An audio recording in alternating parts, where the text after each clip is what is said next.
begin with the newly released evidence. These are Jeffrey Epstein photos that are coming to light for the first time today. They feature powerful politicians, including from both parties, and some of the world's richest men. Now, this is part of 95,000 images that were lawfully provided under these further transparency pushes. And these came from Epstein's estate, from his computer, emails, and other documentation under, as I mentioned, a lawful subpoena from Congress, specifically the House Oversight Committee. These are newly coming to light. We're going to give you context as you see them. It is one thing to read about and hear about some of these relationships. There's Steve Bannon, Trump ally with Woody Allen. Another thing to see them with your own eyes and make your own judgments. House Democrats released about 85 images. Some include Trump. One includes former President Clinton. Trump surrounded by women who are in, Hawaiian leis. Their faces redacted by the committee. Another one shows Trump with an unidentified woman. We don't know, without further context, why the Epstein estate had or saved these, what Jeffrey Epstein's interest was in them, whether or not they relate to something that Trump's own cabinet official has called alleged blackmail. The answers and context for that kind of question, those kind of issues, would come up, of course, when we get the fuller Epstein files, which DOJ must turn over with a looming deadline. I'll get into that shortly, but the estate did not have written context with these images. The mirror selfie, now seen around the world, shows what you see here. Very simply, sex trafficker Epstein holding the phone next to, close to him, flanking him, longtime Trump ally, former White House official, Steve Bannon. Now, we've reported on their extensive relationship, including their furtive secret efforts to, according to Bannon, help rehab Epstein's reputation. That included during a period where Trump was not having known contact with Epstein, and yet here was his ally helping him. And I have more on that later this hour as we dig through the context of some of these photographs. Here's a photo of President Bill Clinton, signed. You can see Epstein and his now convicted and imprisoned associate, Ghislaine Maxwell, and Jimmy Buffett, and his widow, we should mention. Now, one thing that's important about these photos, and anyone who's followed any type of journalistic investigative reporting where you have, say, one person accused of wrongdoing or convicted in the case of Maxwell and then other people, is being in the email, in the photo, or at the event, depending especially on the size of the event, does not tell you whether the other people are part of the alleged criminal activity. And that's an important distinction both in law and in fair journalism. And many of the prominent people listed here had been previously tied to him in some manner. They have denied wrongdoing connected to Epstein. Several have said they didn't know about the extent of Epstein's now convicted crimes back then. The White House says that the Congress is cherry-picking these photos. The Democrats on the committee made what they view as, quote, random redactions, and all of it is to, they allege, quote, try and create a false narrative. Now, one point on that. I want to show you, of course, what the White House is saying, because that's part of the story and the reporting. And they, like other entities and individuals caught up in this, have every right to respond and explain the context. But when they say that releasing the evidence creates a false narrative, that is, of course, a contradiction with Trump's own claims. He spent 2024 vowing to release the files. That includes written files, photographic files, video evidence, includes all of it. And so he claimed he would do it. He failed to do it. And then, as you probably know, if you follow the news, was forced into doing it by signing that law with the deadline looming. So for his own White House to come around and say they're against the thing that he claimed he would do, then recently signed a law to do, is at a minimum rich. And it raises questions of its own. Will they comply with the new law they signed? And of course, why are they afraid of all this evidence and video? As for a top Democrat in the committee, he says there's more to come. Our plan is to demand that the president release the files, and we'll see what he does on the 19th. But I think, again, these pictures, some of these photos are really disturbing. And I know we've put some out today. There are many others. And some of the other photos that we did not put out today are incredibly disturbing. That's an assessment from a lawmaker who has seen more than anyone because they got the materials under subpoena. We also have reporting that a source who knows where the House probe is headed says, quote, fewer than 1,000 images actually contain any nudity. That's from MS Now reporting. And again, if that makes this sound less salacious or exciting, so be it. But we want to fact check some of the claims and vows we've heard with what others say could be less than an explosive cachet coming. MS Now has obtained the cover letter from Epstein's estate. It said it was unable to confirm whether they were taken at the property owned, rented, operated, or used by Epstein. Now that matters because Epstein is dead. Those lawyers have a legal obligation to comply with subpoenas and tell the truth. Of course, you're always on the lookout for any potential cover-up, but that information could be helpful to some of the people pictured because, again, as I mentioned, in fairness, if you are at an event in New York randomly or Miami or LA randomly that's not the Epstein estate, and you're in one photo, that could be different than flying out to meet him. Some photos we can identify the location. And if you're at a very small group gathering or intimate thing, that again could be different from other elements of how he lived his life. And in fairness, it is clear there are some people who seem to very clearly know about what he was up to, the birthday book incriminating for that reason. There are others who, in passing, may have been at these fancy events and been at wrong place, wrong time. It's easy to go on the internet or a podcast and paint everyone with one brush. The harder work, but the work that does matter to get the case and the story right and deal with accountability is for the government, the investigators, as well as other investigative journalists, and try to determine what is the truth. The photos are a piece of that. Now, the DOJ faces the big deadline Friday. If you remember when this law was passed, well, time keeps ticking on. You see on the calendar, the Epstein Files deadline is Friday, December 19th. That is because they gave them 1 month to comply from when it passed in November, putting huge pressure on the DOJ and the Trump White House to comply with the law they signed or be caught in another Epstein debacle of their own making. I'm joined by contributing writer from the New York Times, Mala Jong Fast. Welcome to you. If you look at, say, here's a Bill Gates photo, which does not have a date. He has already been linked to Epstein and discussed, this is from Getting on the Jet, but he's discussed what he says was a mistake to ever meet with the guy. He says it was only about philanthropy. Woody Allen, who has his own long history, seen here. The House has obscured the woman's face at that table.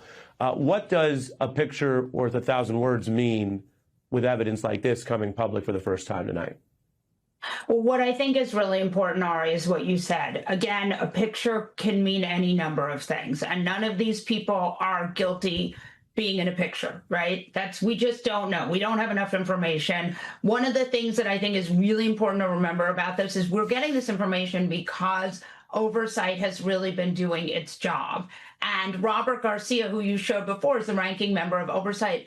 And I have to say, I've been really impressed. They subpoenaed the Epstein estate and got these pictures. These are not part of the law that Donald Trump signed, into law. That stuff will get released, legally should be released by Friday. Again, who knows? But I do think it's really important to see that these photos are coming out. It doesn't necessarily mean anything about the people in them, but it also is, obviously they had some kind of, even very peripheral relationship. And the truth is that, there was a lot, when I think we'll see more information in these photos. And again, Garcia talked about how, they are very worried about keeping a lot of this redacted and not injuring the victims. And that should be where everyone's mind is at. And you'll see, a lot of those photos are redacted. Maybe they don't even need to be redacted, but they've been very careful, which I think is good. And I think they're really trying to be careful about what they release. And I just want to push back on what the White House said. The White House said, well, these are partisan pictures. But, they did release a picture with Bill Clinton, who is known to have been a Democratic president. True. And this involves how you release material as you get it. The ultimate cachet in the files will be voluminous, just like the emails were.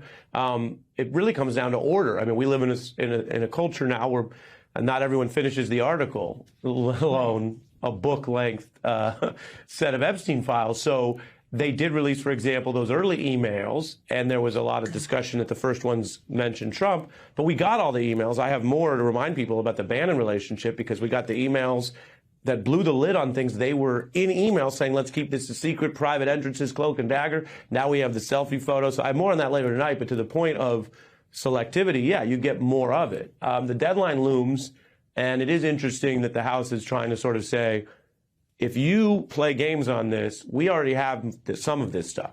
So these photos and more can come out. And it's not going to work, that dog won't hunt, as they sometimes say, to over-redact. Obviously, there are fair redactions. I think any honest person can agree with that. To your point, and we can show again, there's a photo where women's faces are redacted. I'll put that back up. From an investigative view, it wouldn't be fair to just list all these women's faces if you don't know whether this is a case where some are alleged as victims, some are alleged as sex workers, others might be bystanders.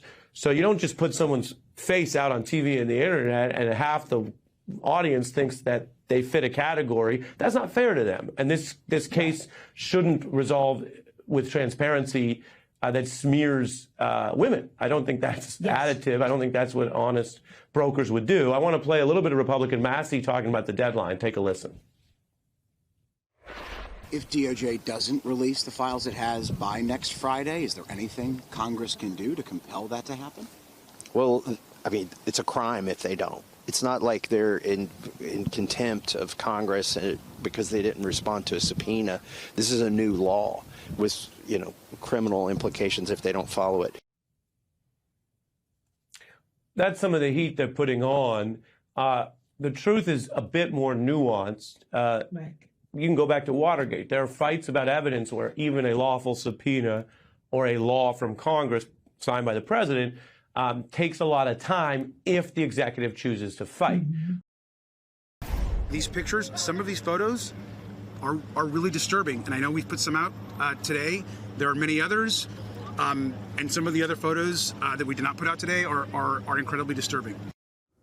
Today's batch of Epstein photos were secured by the House Oversight Committee, even though, like all House committees, right, it's under Republican control. The Republican majority's hand has been forced to some extent, both by the toxic politics of Epstein and quite deft maneuvering of the Democrats on that committee, including ranking member Robert Garcia of California. And Congressman Robert Garcia joins me now. It's good to have you in the program. I want to just follow up with the thing you said this morning, which I think has been haunting all of us all day, about some of these are very disturbing. And I wonder if you can just elaborate what you mean by that about disturbing, because we're talking about Jeffrey Epstein here. Right. I mean, look, I think first what's important is obviously we received, this was just yesterday, 95,000 photographs from the Epstein estate. We were able to put out so far probably about 75 to 80 photos throughout the day today, many of which you've seen, a lot of the public has now seen, which is incredibly important for transparency. And our intention is to put out as many of the photos as possible while protecting, of course, the survivors. Including in the photos are many photos of women and many photos that are disturbing and that need to be redacted and that we need to think through very carefully in how those are presented to the public. Because at the end of the day, the most important thing is that we protect the survivors. And I've personally met with numerous survivors, both individually and in groups, and this is critical to the investigation. But make no mistake that beyond what folks have seen today, Jeffrey Epstein was a sick man. Ghislaine Maxwell was a monster, and the harm and abuse that they have caused women and children needs to be exposed, and the powerful men that did that harm need to be exposed, and there has to be justice. I want to be clear that from my perspective, I agree wholeheartedly, right? That there's no transparency prerogative here that would override the protection of those who have been abused here. But I just want to get a clearer sense from you. Like, are you saying there is documentation of these abuses? That, like, in the photos, there is documentary evidence of some of the things that Jeffrey Epstein and Ghislaine Maxwell are accused of or convicted of doing? There is, in the photos, there is clearly photos of women, a variety of different, there are hundreds and hundreds of photos that we've already seen. And as a reminder, we've only seen about 25,000 of the 95,000 batch. So we've been going through the whole production in batches. But of the 25,000 photos that we have seen, there are hundreds and hundreds of photos of women, of which some of those are very disturbing. And of which some of those are horrific in nature and certainly sexual in nature. And so that's the work that the team and the research team right now is focused on. And we're going to ensure that the public gets transparency, that we get the information out, and we're being very thoughtful about protecting those women. And again, we just got this yesterday, but we are committed to transparency and the truth will get out. And right now, there is one person in the United States that has the power to bring justice to these women and to get the truth out, and that's Donald Trump. And he should release the files today. Yeah, I mean, thank you for being a little clearer there. I really don't want to repudiate here. I don't want to, what you're saying is really true, but just, I think there's some sense, right, that people have that was any of this documented? Are there videos or pictures? And that's a horrific thing to contemplate, but also is part of the story here in terms of what this individual did, what the people around him may have done. We don't know. In terms of these files, these came from the estate.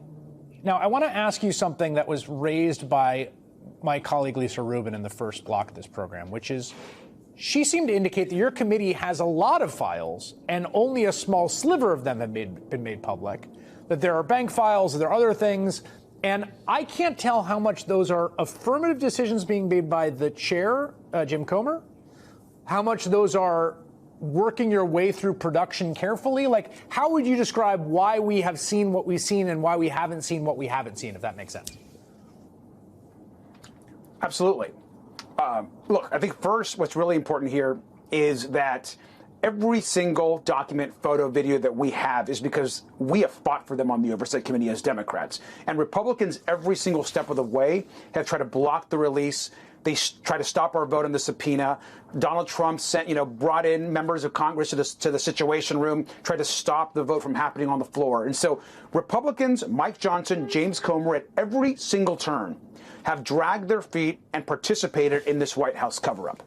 Of what we currently have, we have one batch of documents from the DOJ. All of those documents were essentially already public records. So that was already given to the public. So there's nothing new there.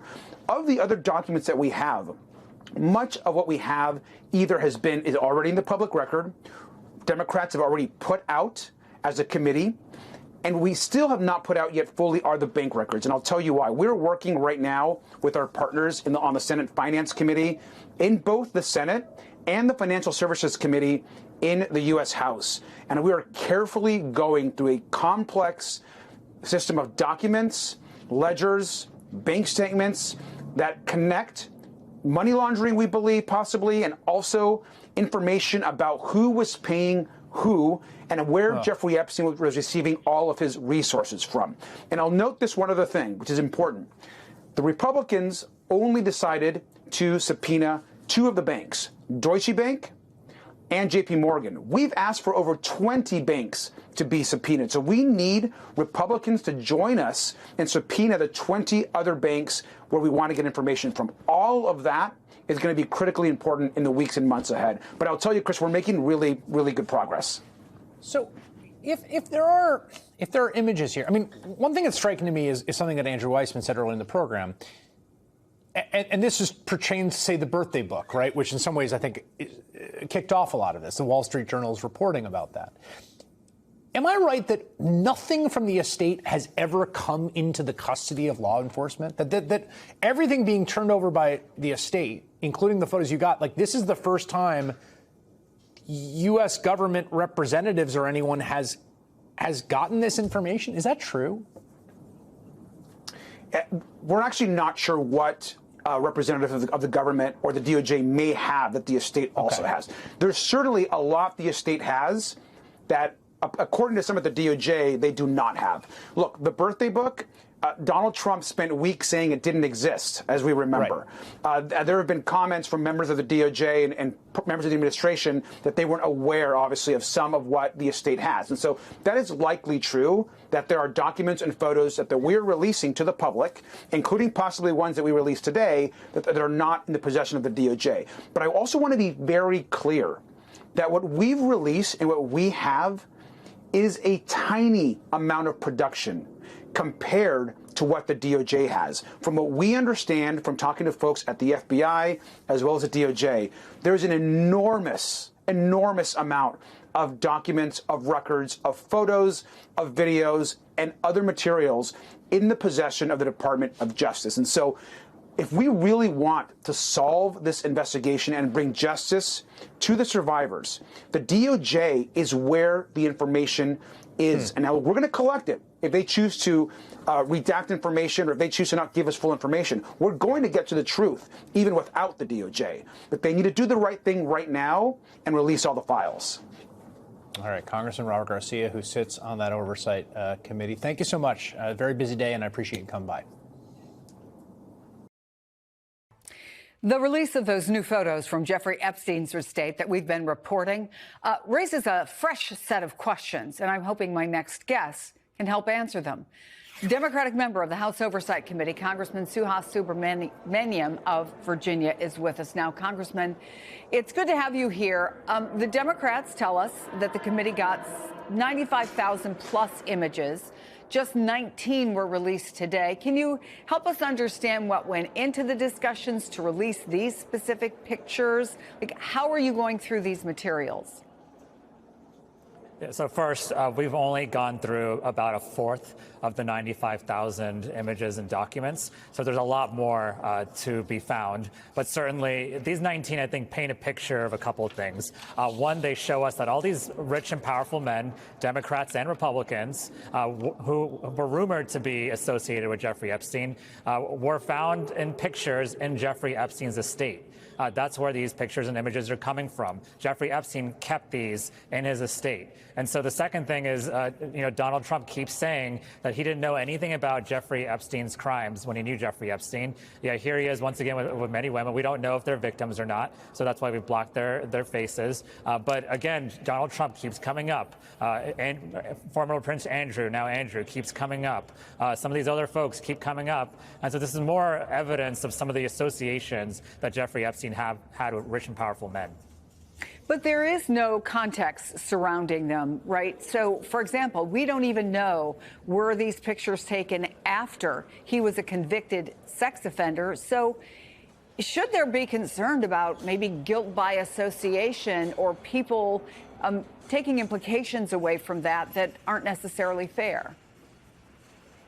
We're trying to piece some of this together, but again, this is not like it's the first time Donald Trump or Bill Gates or even Steve Bannon has been mentioned side by side with Jeffrey Epstein. And so it's very important to understand that every single time we get documents released from the Epstein estate, we keep seeing the same names over and over again. Now we're seeing images. There was even a picture of a Donald Trump branded condom, right? And Jeffrey Epstein not only had those, but he took a picture of them and kept it all, and it was in his estate all these years. And so the context that is most important to me is the fact that the Epstein estate had these pictures, these professionally taken pictures of him and his associates and colleagues who have been rumored to be associated with him for a long time.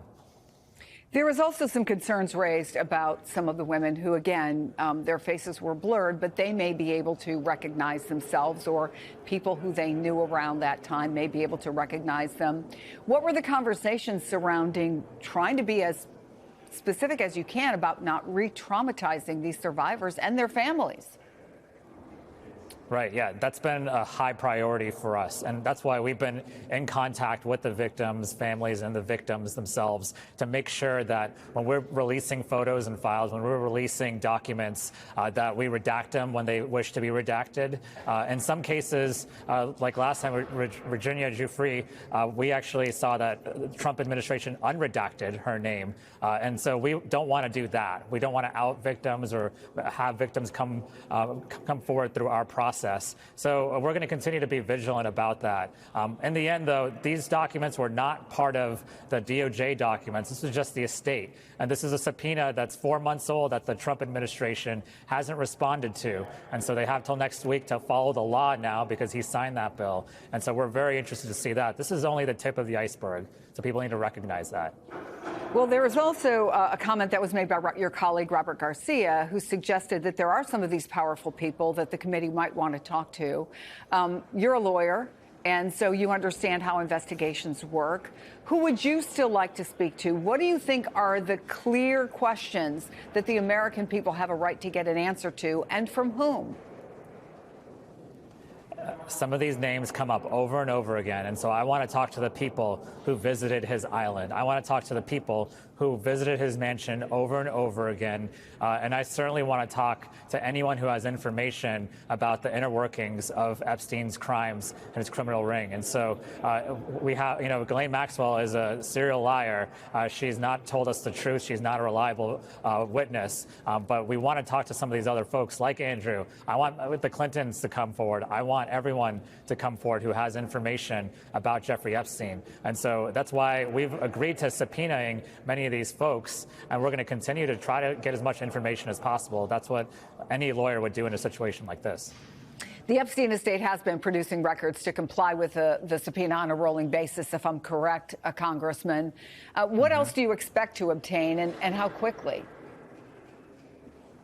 So we've actually continued to push the banks and the financial institutions to release the files that they have on Jeffrey Epstein. The victims told us that these financial documents tell a story of his crimes. His business dealings were intertwined with his crimes and his personal life. And so we have to make sure that we have those. I think they are going to be very, very important to our investigation. And then the Epstein estate has more documents, too. They've been very cooperative with us to date, and we have more to go with this batch right now, 75% left to go through. And we want to make sure that we have all the information and that we release all the information as publicly as we can while still protecting the victims. Let me just ask you before I let you go, I know that you're going to continue to release some of these photos. Do you have a sense of how long it will take you to go through the remaining 3/4 of them and make decisions about what else should be released publicly? It's a lot, as soon as possible. And we have a great team on the Oversight Committee working through them. I'm hoping in the next week we can get everything we need to be able to release what we need to the public at that point. Joining us, MS Now senior legal reporter Lisa Rubin, MS Now senior White House reporter Vaughn Hilliard, MS Now congressional reporter Michael Schnell, and the Bulwark senior reporter Will Sommer. Michael, this is just a handful of photos. They say they have 95,000 more. What else remains?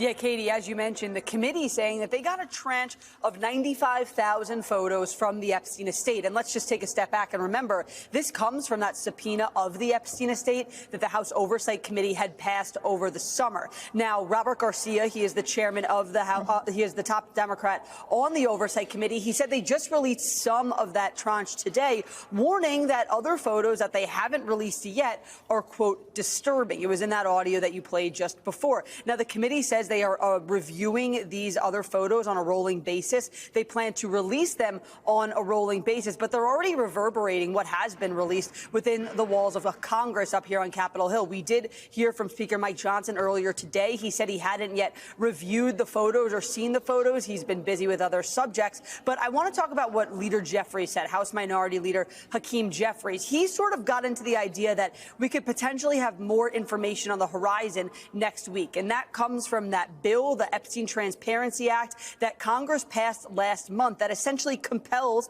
the Department of Justice to release all materials it has involving Jeffrey Epstein. Now, that bill gave the DOJ a month, 30 days to get all this information out. That deadline is in a week from today. So next Friday, that is when the DOJ has to release this information. Leader Jeffries saying that he is going to make it his duty to ensure that that material is released next week. So certainly a lot on the Epstein front. But again, I just want to make the clarification and make it clear there. Today's photos are from the Epstein estate subpoena. We still haven't seen things from that bill from the DOJ. They've got a week to release that stuff. Will, I'm curious about Steve Bannon. We're looking at an image just there of Steve Bannon and Jeffrey Epstein. Bannon filmed a lot of hours of interviews with Jeffrey Epstein between 2018 and 2019. Where is that footage? Well, as far as we know, Steve Bannon has it. He's been unwilling to release it. He has said, he has sort of posed as someone who wants answers about Epstein. Yet, as we can see here from these photos, I mean, they seem to be on very friendly terms here. If he wants those answers, why doesn't he release the footage, I guess is the question. It certainly demonstrates they had a working relationship. Yeah, so explain that a little further, this relationship, because it is an uncomfortable or tense position. Steve Bannon being a very vocal and prominent member of the MAGA sphere, the America First sphere. And those are the folks that were demanding answers about Jeffrey Epstein, demanding to know who was in his powerful circle and what they knew when. How does he straddle both of those worlds? I mean, I think it's a really weird situation. I mean, we've seen emails come out from Epstein's estate that have suggested that, he was communicating with Steve Bannon a lot. My colleague Mona Charen at The Bulwark has written about their relationship, asked why isn't Steve Bannon, as all these other people who associated with Epstein, why is he not facing that same heat and pressure? So it's a very strange thing, and it sort of maybe sums up the right-wing media approach to Epstein, which was saying, we got to look into this guy. Look at all these Democrats he's palling around with, while not looking at what was going on with, say, Donald Trump and Epstein, or in this case, Steve Bannon and Epstein. Yeah. I know, Vaughn, you've done a lot of reporting on this as well. What have you found?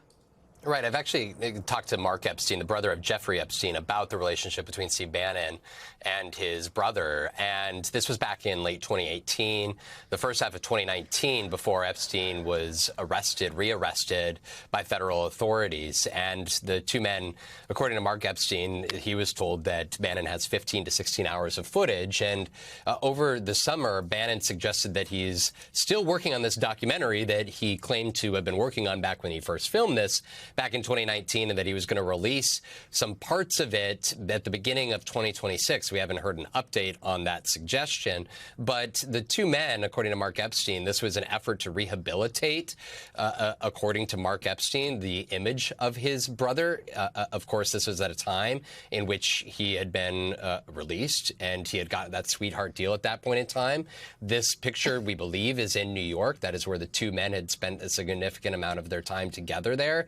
And this is at a time in which folks will recall Steve Bannon had left as the effective strategist and counselor inside of the White House. He left there in late 2017.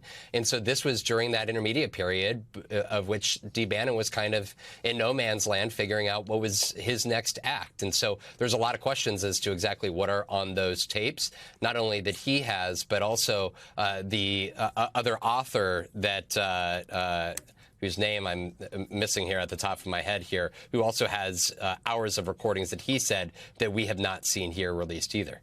That's Michael Wolff. We haven't seen those as well. Lisa, 95,000 images. We got a handful today. Yep. Should we expect anything that would reveal more about who knew what about Jeffrey Epstein's actions when? I'm not sure. And remember also that these 95,000 images, it's not clear to us whose control they're in right now. They were produced to the committee as a whole. The committee is chaired by Republicans. They have not made their own drop of documents today. And it's not clear that they will before the Epstein File Transparencies Act deadline comes a week from today. One of the things that Republicans on the committee might be trying to do right now, because they are sitting on other productions from other sources other than the estate, is try to figure out how what they have in their possession compares and contrasts with what DOJ has in its possession and is preparing to produce next Friday. If you're the Department of Justice, and particularly under this president, and you want to fulfill that promise of we've been more transparent with you than other departments of justice with respect to Jeffrey Epstein, perhaps you'd like to be the one to produce some of the same materials that were otherwise obtainable or obtained by the committee from other sources. sources. And so I don't know when we'll next see a production that comes from this committee, from sources other than the Department of Justice. But we know that they're sitting on productions from at least 2 major financial institutions, as well as more documents from the U.S. Virgin Islands Department of Justice itself. That body did its own investigation, leading to 2 separate lawsuits against 1, the Epstein estate, and 2, JP Morgan Chase. And so I guess one big question I have is, when will we see more, and who is in control of when we can see more? Yeah, so there's a deadline next Friday for DOJ. If they don't meet that deadline, what happens?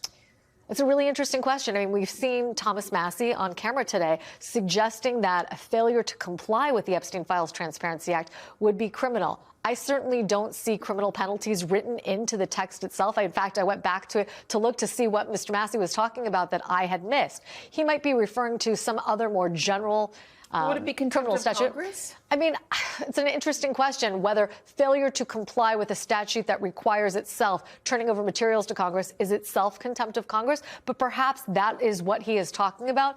The other thing, though, Katie, is that within 30, they have this 30-day deadline to produce materials. But with respect to what they withheld, they have another period of time after that to sort of justify their withholding and redactions to Congress. And that, I think, is going to be almost as interesting as what they produce, because we won't know what we don't know until they tell us what we don't know. Well, that is a good point. Vaughn, I want to ask you another question about the White House. This is an interesting statement from Abigail Jackson. She says, once again, House Democrats are selectively releasing cherry-picked photos with random redactions. By the way, the redactions you can see, the black boxes are done by the committee. The blurred images were done by MS Now because we didn't know who some of these people were. But anyway, she says, this is Abigail Jackson, random redactions to try to create a false narrative. Here's the reality. Democrats like Stacey Plaskett and Hakeem Jeffries were soliciting money in meetings from Epstein after he was convicted. He was a convicted sex offender. The Democratic hoax against President Trump has been repeatedly debunked, and the Trump administration has done more for Epstein's victims than Democrats ever have by repeatedly calling for transparency, releasing thousands of pages of documents, and calling for further investigations into Epstein's Democrat friends. It's time for the media to stop regurgitating Democrat talking points and start asking Democrats why they wanted to hang around Epstein after he was convicted. We've asked everybody in the images why they wanted to hang out with Epstein after he was convicted. What we're still unclear on, and this is what makes it so strange, is that this is a president who runs toward every controversy. He does not fall down in the face of a drama. He punches back. He shrugs it off. He's shown himself to be extremely strong in the face of what would otherwise be career-ending controversies. Mm-hmm. What is the deal with this one? This is one that I think is clearly uncomfortable, and in the face of uncomfortability, the president is so often. We all knew, and I'm sorry to interrupt you, but we all knew that Donald Trump had a friendship with Jeffrey Epstein, and that's well documented. We have images of it. We've been playing them for years.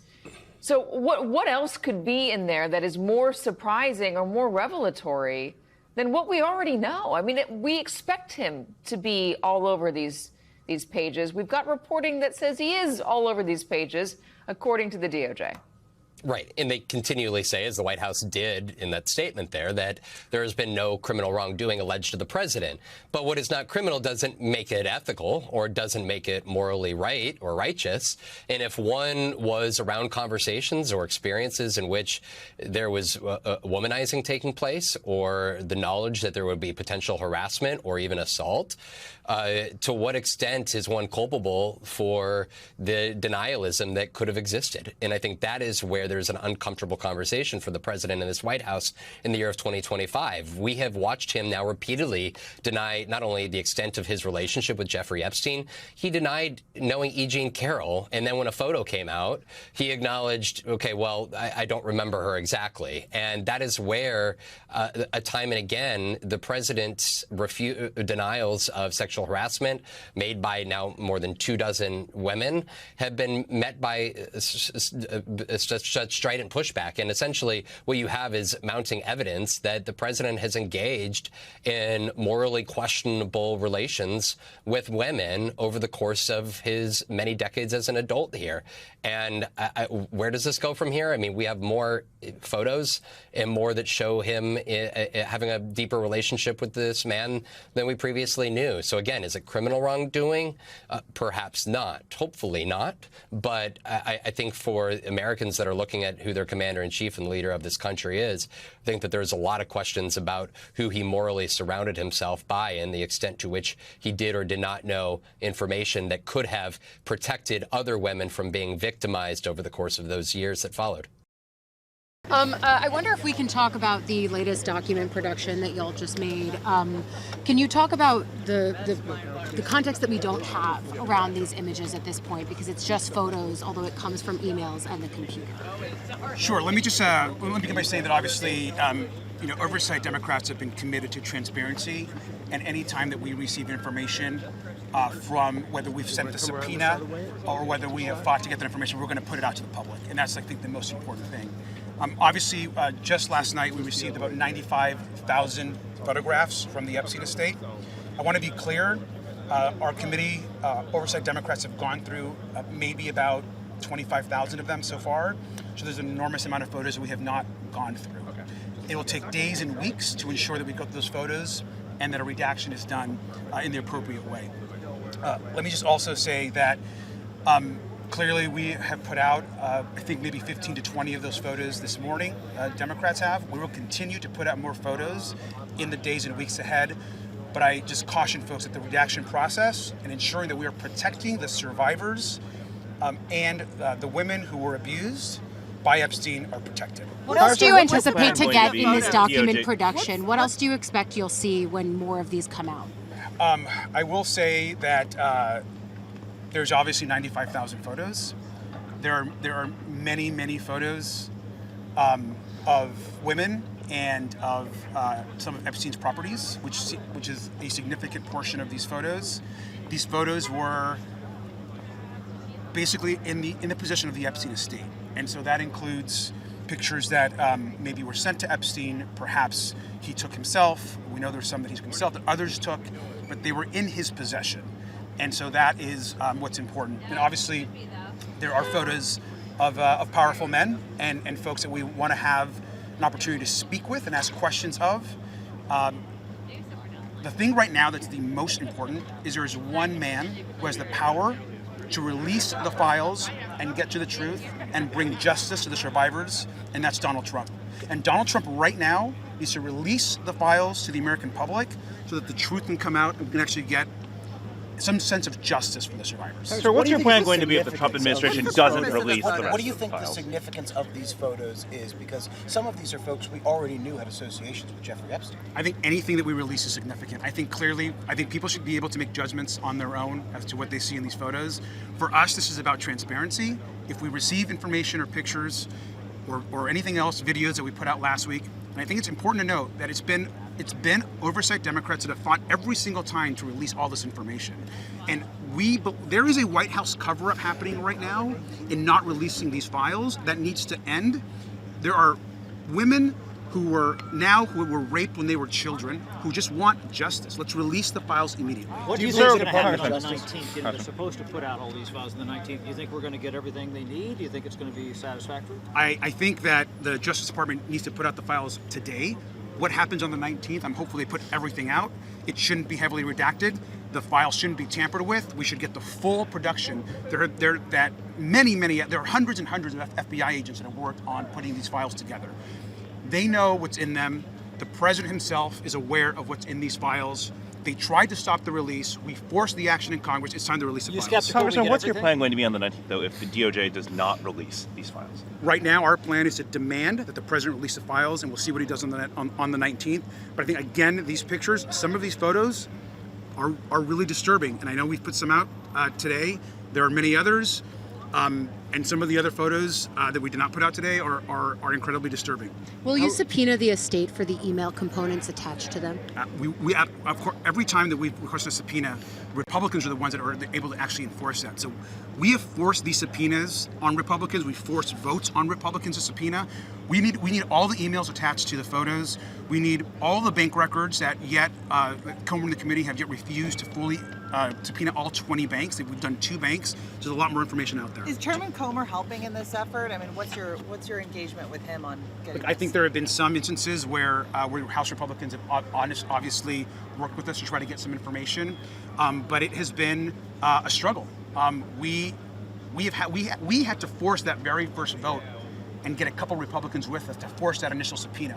We have to fight to get Acosta in front of us. We've had to release these documents and photos to get Republicans then to join us and actually release more. And so what we need from Chairman Comer is to subpoena the 20 plus banks that we have requested, that survivors have pointed us to, and to follow that money trail of money laundering and the enormous amount of money that Jeffrey Epstein got from so many folks. We need a subpoena to get the emails attached to these photos. We need all that information. Any other questions? That is being negotiated right now with the committee and their representatives. How are you making the decision to redact images? I mean, is that an implication that they were victims or could have been victims? What does that mean? Our commitment from day one has been to redact any photo, any information that could lead to any sort of harm to any of the victims. And we've been committed to that, and we'll continue to do that. And the DOJ's deadline for full transparency isn't until next week, but have you gotten anything new from DOJ? We have not gotten anything new. We've had some limited conversations, but we really don't know what they're going to put out. It could be that the DOJ puts out some documents. Remember, the DOJ's actually put out some documents when we subpoenaed the DOJ, the Oversight Committee, a few months ago. What they put out, all the documents they put out, the 95,000 plus documents they put out, whatever that number was, they were all already public. And so there was no real new information that they put out. What people should know is that we have only reviewed about a fourth of the 95,000 pictures that we received late last night. We will continue to put more of these photos out in the days and weeks ahead. You touched on this, Congressman, but to put a finer point on it, do you have faith that the Department of Justice will comply with this law and release those files in just a week from now? I think that we have to look back at what's happened up to this point. When you spend your entire campaign saying you're going to release the files, and then you do everything you can to stop their release. When the Attorney General says they're on her desk and she refuses to release them. When you try to set up sham investigations to stop the release. When you're bringing members of Congress into the Situation Room at the White House so they don't vote to get the release done in the Congress. That all points to the same thing, which is the White House consistently has tried to cover up the Epstein files and the release. And I know the 19th is what the request was, the time frame here, but do you think this gets buried because it comes out Friday night of the 19th, the week before Christmas, and people don't pay as much attention? Look, I think the release needs to happen regardless of when it is. I think the American public are smart enough to understand that at this moment what we want is the release of all the files. Any final questions? Thank you for staying out here in the cold. Okay. I know it's cold. Thank you. Without a jacket. Go ahead. Thank you, Mr. President. There were new Epstein photos released today showing you and also Bill Clinton, Steve Bannon. What were your reaction to those new photos that were released today? Well, I haven't seen it, but I mean, everybody knew this man. He was all over Palm Beach. He has photos with everybody. I mean, almost there are hundreds and hundreds of people that have photos with him. So that's no big deal. I know nothing about it.